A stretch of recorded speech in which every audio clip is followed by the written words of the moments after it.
how two-stroke and four-stroke engines work, compares and contrasts the two different engine designs, and discusses their advantages. All piston engines burn fuel to release energy in the form of heat and pressure. This pressure moves a piston back and forth in a cylinder, which moves the connecting rod and causes the crankshaft to rotate. This is how the engine harnesses the chemical energy in the gasoline, converting it into mechanical energy that we can use. We'll look at how the four-stroke engine works first, because it will help us understand how a two-stroke engine operates. Four-stroke engines may use a carburetor to mix air and fuel at the proper ratio. Newer four-strokes, however, often use fuel injectors instead of carburetors.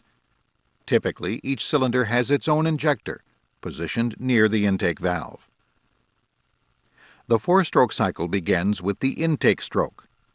As the piston moves down, the intake valve opens, drawing in a fresh charge of air and fuel. As the piston reaches the bottom of the cylinder, the intake valve closes, trapping the air-fuel mixture in the cylinder. Now the compression stroke begins. The piston moves up, compressing the air-fuel mixture at the top of the cylinder. When the piston approaches the top of the cylinder, a spark jumps across the gap of the spark plug, igniting the air-fuel mixture. The hot burning gases try to expand dramatically, increasing the pressure in the cylinder. This pressure drives the piston down, creating the power stroke. This is the force that turns the crankshaft and eventually drives the boat's propeller. When the piston approaches the bottom of the cylinder, the exhaust valve opens, and the piston moves upward for the exhaust stroke, forcing the spent gases out of the cylinder. When the piston reaches the top of the cylinder, it's ready to begin the cycle again with another intake stroke. Because the piston makes 4 strokes to complete one power cycle, intake, compression, power, and exhaust, this is known as a 4-stroke cycle engine, although we usually shorten the name to 4-stroke or 4-cycle. Like the 4-stroke, the 2-stroke engine has to accomplish the same basic chores: get the air-fuel mixture into the cylinder, compress it, burn it to produce power, and get the spent gases out of the cylinder so the process can start over. Unlike the 4-stroke, however, the 2-stroke does the job with only 2 strokes of the piston for each power cycle. It does this by performing several of those chores at the same time. The 2-stroke engine is much simpler than a 4-stroke engine, but because several things are happening simultaneously, it's harder to explain what's going on. Let's look at a carbureted 2-stroke engine.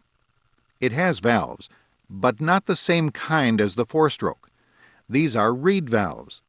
They'll flex and allow the air-fuel mixture to flow into the engine, but they won't let it back out again. Each cylinder of a 2-stroke engine has its own crankcase, the area where the crankshaft rotates. Each cylinder's crankcase is sealed from the atmosphere. It is also sealed off from the other cylinders and crankcases by either labyrinth seals or seal rings. When the piston makes its upward stroke in the cylinder, it creates a vacuum in the crankcase. This draws the air-fuel mixture through the carburetor, past the reed valves, and into the crankcase.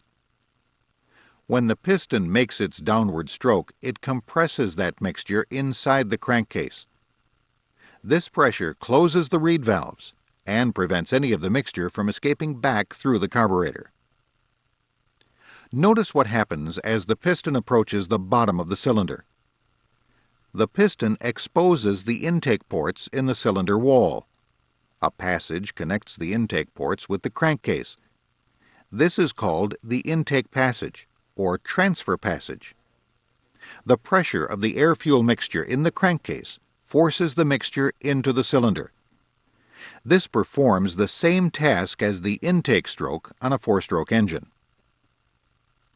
When the piston comes back up again, it seals off the ports and traps the mixture inside the cylinder. The next 3 steps are very similar to a 4-stroke engine. The piston compresses the mixture inside the cylinder, just like the compression stroke of a four-stroke. When the piston approaches the top of the cylinder, the spark plug ignites the mixture, which drastically increases the pressure inside the cylinder. This forces the piston down, just like the power stroke of a four-stroke, and provides the power to turn the crankshaft. But notice what happens as the piston approaches the bottom of the cylinder. There's another set of ports in the cylinder wall on the opposite side from the intake ports. These are the exhaust ports. Their job is to let the burned exhaust gases out of the cylinder and into the exhaust passage. These ports are closer to the top of the cylinder than the intake ports, so the piston exposes them first. This allows the exhaust gases to flow out of the cylinder. Remember, as the piston moves down to expose the ports, it's also compressing a fresh charge of air and fuel inside the crankcase. Now, when the piston exposes the intake ports, the pressure inside the crankcase forces the fresh charge into the cylinder. This charge helps force the remaining exhaust gases out of the cylinder. As the piston starts another upward stroke, it closes off the intake ports first, forcing more of the exhaust gases out before the piston closes the exhaust port. The engine then repeats the process of compressing the mixture inside the cylinder, igniting it, and harnessing the power created by the pressure inside the cylinder. The beauty of the two-stroke engine is that it can do two jobs at once. While the piston is compressing the mixture inside the cylinder, it's also drawing a fresh charge of air and fuel into the crankcase. Then, when the mixture in the cylinder is ignited and drives the piston back down, it's also compressing the mixture in the crankcase, getting ready to replace the spent exhaust gases in the cylinder with a fresh charge. There are two popular methods of scavenging two-stroke engines. This engine uses cross-flow scavenging, often called cross-charging. The intake and exhaust ports are positioned on opposite sides of the cylinder. The top of the piston has a deflector dome that deflects the fresh charge up toward the top of the cylinder. This fresh charge chases the exhaust gases across the piston and out the exhaust ports. The loop-scavenged engine, or loop-charged as it's often called, has its intake ports spread around the cylinder bore. The passages leading to the intake ports are contoured to direct the incoming charge to the top and center of the cylinder. This charge chases the exhaust gases down the sides of the cylinder and out the exhaust ports. The crucial difference between the cross-charged engine and the loop-charged engine is how they direct the flow of the incoming charge. The cross-charged engine relies mostly on the shape of the piston's deflector dome, while the loop-charged engine depends mostly on the shape of the intake passages. Because of this, loop-charged engines generally use flat-top or slightly domed pistons. There's one other crucial difference between four-stroke and two-stroke engines: lubrication. Most four-strokes use a pressurized oil system. A pump distributes oil to the critical points in the engine: the crankshaft and connecting rod bearings, the pistons, wrist pins, and cylinder walls, the valves, valve mechanism, camshaft, timing chain, and gears.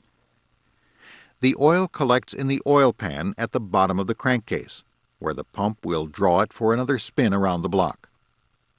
Dirt and heat eventually take their toll, and the oil and oil filter must be changed periodically. Some of the oil leaks into the cylinders and is burned by the engine. In an old and worn engine, you may have to add oil to make up for this. In the carbureted two-stroke engine, you can't use the crankcase for lubrication, since it's busy pumping air and fuel to the cylinders. The solution is simple, however. Mix the oil with the fuel. This way, it will reach all of the engine's moving parts: the rod and crankshaft bearings, pistons, wrist pins, and cylinder walls. The outboard will burn the oil as it burns gasoline, but it will never need an oil change. The oil must be mixed with gasoline at the proper ratio. Not enough oil will increase friction and wear out the engine. Too much oil will leave carbon deposits inside the engine. Most Johnson two-strokes mix the oil with the fuel automatically at the proper ratio. Smaller outboards may need the oil to be pre-mixed with the fuel, usually at a 50-to-1 ratio. Oil selection is important. TCW3 oil is formulated to burn cleanly and meet the engine's lubrication needs. Direct injection models are lubricated differently. Oil is injected through a hole in the cylinder wall. The motion of the pistons and the turbulence of the air in the crankcase distributes the oil to the engine's moving parts. The lubrication process is controlled by the outboard's engine management module.